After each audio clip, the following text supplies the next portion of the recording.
So let's start with the text of the president's speech, in which he said, speaking of this temporary fix that Congress passed in August, unfortunately, Congress set the legislation to expire on February 1st.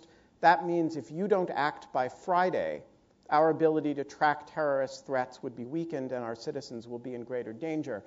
I say this as somebody who is not at all unsympathetic to the policy objective that the administration is pursuing here. That is, I think, perilously close to simply untrue. And it's part of a bewildering, to my mind, effort on the part of the administration and Republicans to kind of create a crisis and force their preferred action using a crisis. Let's be very clear about what expires on Friday.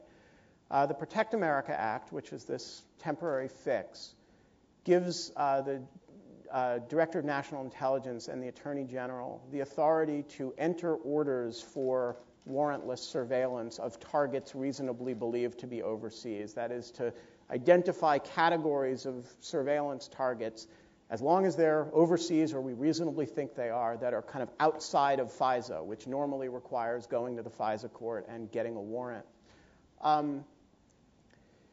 What expires on Friday, those orders are good for a year.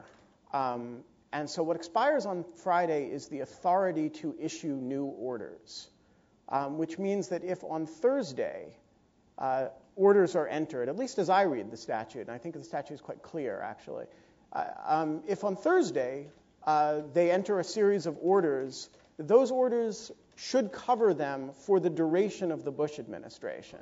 And when at the time that the Protect America Act was passed, I read this provision and sort of chuckled to myself and said, they've called this a 6-month fix, but this actually solves the problem for them. I think the sense in which there is a crisis is actually extremely limited, which is that if some new situation arose that for some reason wasn't covered by any of the orders that they had entered, that situation would be governed by pre-Protect America Act FISA, which would in fact be potentially onerous.